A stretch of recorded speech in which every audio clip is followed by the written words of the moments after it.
Hello students, welcome to Yajna Science classes. How are you all? I hope you all are fine.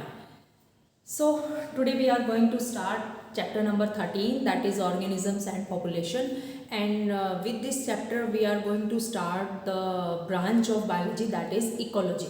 So first of all you should all know about ecology, that what is ecology. If I talk about the definition of ecology, it is the branch of biology which deals with the study of interaction among organisms and between organism and its environment.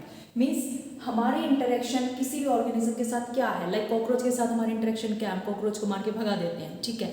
काऊ के साथ interaction क्या है, वो हमें milk देती है, हमें milk products मिलते हैं.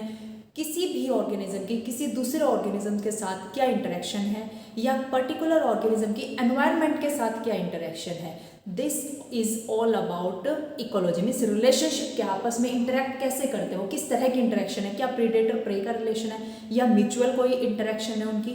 सो this is the branch of biology which deals with the study of interaction among organism and between organism and its environment. Ecology term was given by the scientist Ernst Haeckel. Ernst Haeckel was the scientist who gave this term, ecology. So in ecology we will start chapter number 13, that is organisms and population.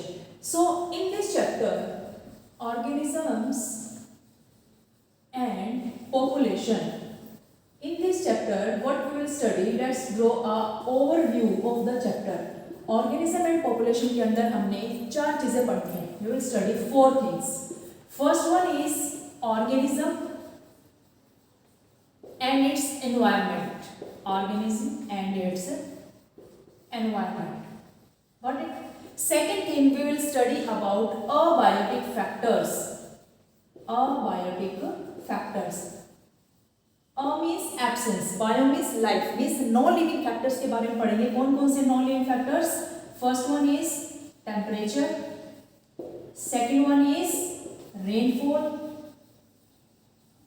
Third one is light and last one is soil. So these four factors we'll study one by one, and response of living organisms to these factors we'll also study. Next thing is third, what we will study in this chapter, that is population. पहले हम organism पढ़ेंगे, फिर हम उसके factors पढ़ेंगे, उसके environment के बारे में पढ़ेंगे, फिर हम पॉपुलेशन की बात करेंगे. Under population we will study about population attributes. Population attributes. और वो पॉपुलेशन एट्रीब्यूट्स कौन कौन से हैं, लाइक डेथ रेट. पॉपुलेशन के कैरेक्टरिस्टिक की बात करेंगे. Death rate, birth rate, we'll study about sex ratio, we'll study about population density, like this growth model, population growth, ऐसे बहुत सारे हम एट्रीब्यूट्स की बात करने वाले हैं. लास्ट वन, फोर्थ जो हम पार्ट पढ़ेंगे इस चैप्टर में, वो पढ़ेंगे हम population interactions. Population interaction, and this is the most important topic for your board exams as well as for NEET exam. So in this chapter, four things we will study one by one. Got it? So this is the overview of chapter. First we will start with the organism. You can take screenshot if you want. Okay. So now we will study about organism, that what is organism, and one more thing. हम बात करेंगे ecology, ecological hierarchy. Ecological hierarchy. What is ecological hierarchy? Everybody know that we have cell. सबसे basic unit हमारे body की क्या है, cell. Cell में tissue, tissue में ऑर्गन, ऑर्गन में organ system, and then we study in biology that organ system make organism, and then we study that organism make species.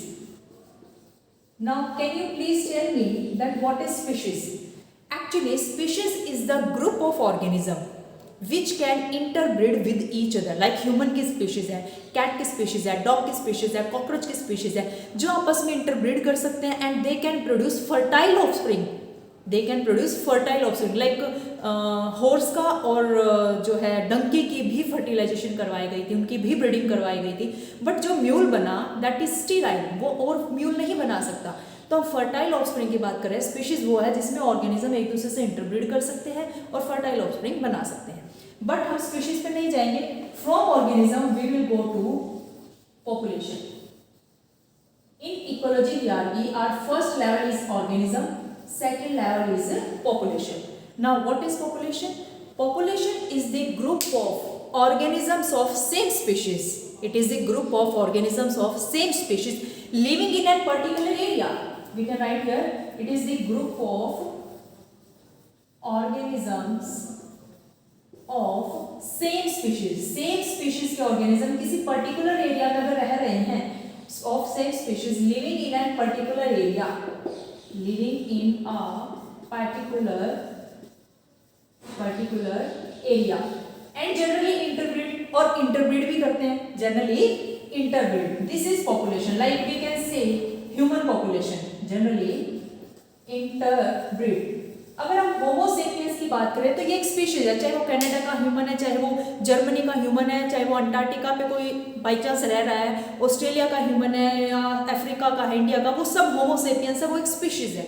But if we talk about population, तो जो India में रह रहे हैं या जो पर्टिकुलर हरियाणा में रह रहे हैं, हरियाणा की जो population, it is a group of organism of same species का ग्रुप है, और जो पर्टिकुलर एरिया में रह रहा है। अब रेयर चांस है कि हरियाणा का कोई पर्सन जाके केरला में शादी करेगा, ठीक है, वो इंटरब्रीड करेंगे, नई जनरेशन बनाएंगे, ठीक है। तो पॉपुलेशन की बात करें कि पर्टिकुलर एरिया में जो ग्रुप ऑर्गेनिज्म का रह रहा है वही आपस में जनरली इंटरब्रीड करता है, दैट इज पॉपुलेशन, ठीक है। चाहे वो कॉकरोच की पॉपुलेशन है, जैसे मेरे एरिया में कॉकरोच की पॉपुलेशन एरिया है, कैट की पॉपुलेशन एरिया है, डॉग की पॉपुलेशन एरिया है, या किसी पॉन्ड में बहुत सारे फिश हैं, फ्रॉग हैं और प्लांट्स हैं, तो वो सबको मिला के हम पॉपुलेशन नहीं कहेंगे कि वो पर्टिकुलर एरिया में रह रहे हैं। सिर्फ फ्रॉग की पॉपुलेशन वो एक स्पीशीज है, सिर्फ फिश की एक पॉपुलेशन, ठीक है। तो ऐसे पॉपुलेशन के बाद जो थर्ड लेवल आता है इकोलॉजिकल हियरार्की का, that is community. It is community, it is the third level of ecology. Now what is community? Suppose एक एरिया है, यहाँ पर कॉकरोच की पॉपुलेशन है, बहुत सारे कॉकरोच है, यहाँ पर बहुत सारी कैट रह रही है, यहाँ मेरा घर है, हम रह रहे हैं, यहाँ पर ह्यूमन रह रहे हैं, यहाँ पर डॉग रह रहे हैं, ठीक है। तो ये एक पॉपुलेशन है, ये एक पॉपुलेशन है, ये एक पॉपुलेशन और ये एक पॉपुलेशन है। So group of population which interact with each other. मैं ये बात नहीं कर रही कि स्नो लेपर्ड की पॉपुलेशन को यहाँ पे ले आऊं, no no no, snow leopard अपने एरिया में रह रहा है, वो अलग है, बट कम्युनिटी वो है किसी पर्टिकुलर एरिया के पॉपुलेशन जब आपस में इंटरैक्ट करती है, पर्टिकुलर एरिया में जब पॉपुलेशन एरिया है, when it interact with each other then it make community. Got it? After community, fourth level of ecological hierarchy is ecosystem. It is ecosystem. Now what is ecosystem? अब देखो, community में आपस में population interact कर रही है। Now this community can interact with environment. This community interact with its environment. In environment में भी कौन? Abiotic factors, no living factors के साथ भी ये कम्युनिटी इंटरैक्ट करती है। When community interact with no living factors, then it make ecosystem. Means organism, its living environment and its non-living environment combine to make ecosystem. So ecosystem is the fourth level of ecological hierarchy in which community interact with its environment, specifically abiotic factors. Got it? So this is the fourth level ecosystem. समझ आ गया यहाँ तक? Any doubt? Now you can take screenshot, उसके बाद मैं rough करती हूँ, then we'll do next thing. Okay. So we have done up to ecosystem. अब देखो, organism से population बनी, पॉपुलेशन से कम्युनिटी बनी, कम्युनिटी से इकोसिस्टम बने। अब देखो, कोई पर्टिकुलर एरिया है, जैसे यहाँ पर एक ट्री है, ठीक है, इस ये ट्री यहाँ पर सॉइल है इसकी, दिस इज सॉइल, यहीं पर कहीं पर वाटर भी है, एयर तो प्रेजेंट एवरीवेयर, एंड यहाँ पर बहुत सारे बर्ड्स रह रहे हैं, सपोज क्रो की पॉपुलेशन है, ठीक है, यहाँ पर कोई स्क्विरल भी रह रही है। So this is an ecosystem. ये कोई इकोसिस्टम है जहां पर ये पॉपुलेशन भी है, ये पॉपुलेशन भी है, और फिर इसके एबायोटिक फैक्टर्स भी है। So this is ecosystem. अब एक इकोसिस्टम, ये कोई डेजर्ट है, दिस इज डेजर्ट। इन डेजर्ट के प्लांट्स हैं, कैक्टस है, एनिमल्स हैं डेजर्ट के, suppose camel is there, desert animal है वहाँ पर, डेजर्ट रैट होता है जो मोल होता है, दैट इज देयर। ये एक इकोसिस्टम है, इस पर यहाँ पर इसकी अपनी सॉइल है, अपनी एयर भी है। अब एक इकोसिस्टम है लेक, दिस इज लेक, ठीक है। लेक में यहाँ कहीं फिश रह रही है, ठीक है, और यहीं पे कहीं पे फ्रॉग रह रहे हैं, चलो लेक इसको पोंड मानो, ठीक है, फ्रॉग रह रहे हैं। फिर यहाँ के एक्वेटिक प्लांट्स हैं, सम एक्वेटिक अदर लोअर एनिमल्स हैं। सो this is an ecosystem. When many ecosystem combine,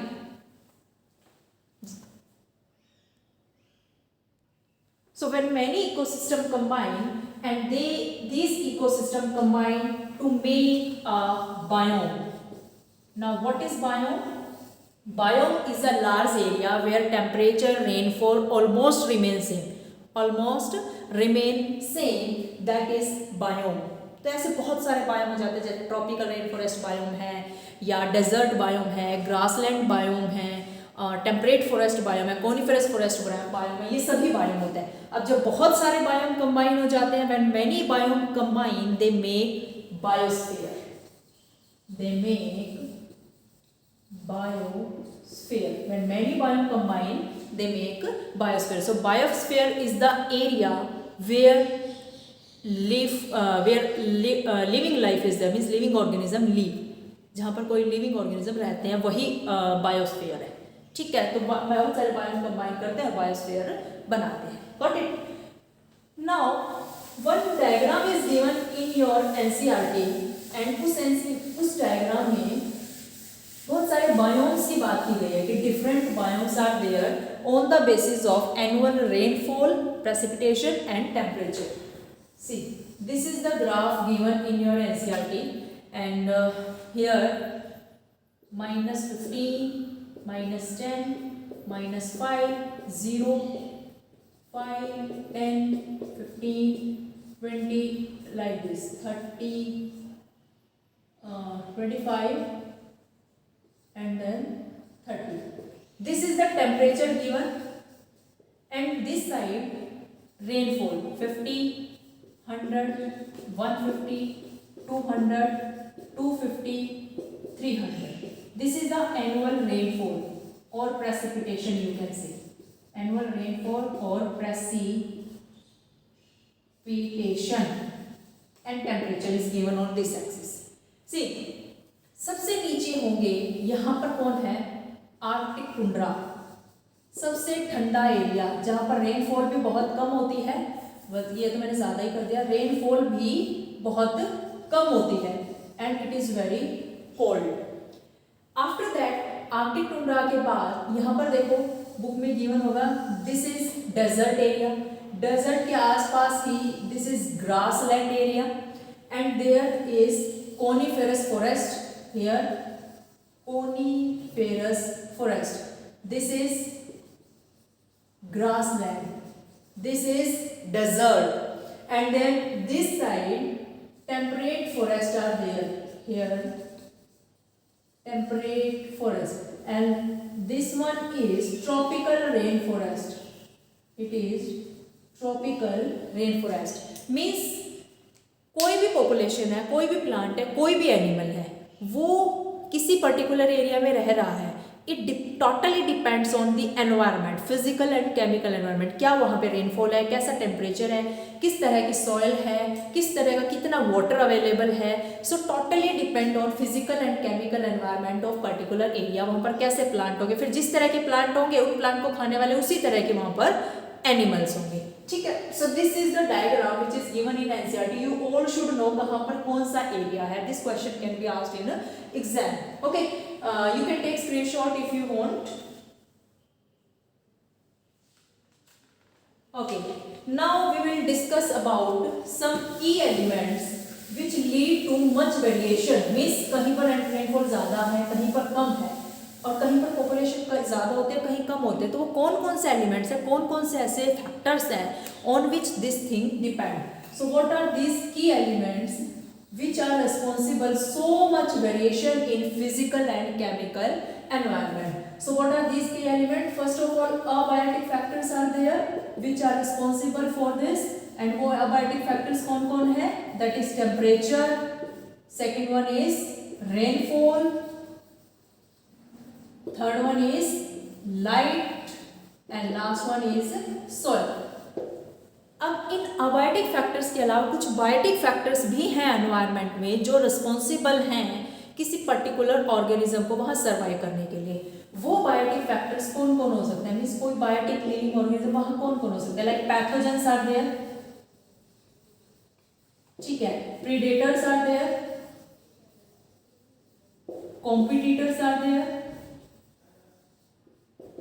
competitors and parasite. Means अगर किसी पर्टिकुलर एनवायरनमेंट में किसी ऑर्गेनिज्म को रहना है तो उसको बायोटिक फैक्टर्स का भी ध्यान रखना होगा कि वहाँ पर कितने पैरासाइट है, कौन उसके लिए प्रीडेटर हो सकता है, कौन वहाँ पैथोजन है जो उसको अफेक्ट कर सकता है पर्टिकुलर प्लांट को या एनिमल को। So these are abiotic factors and biotic factors.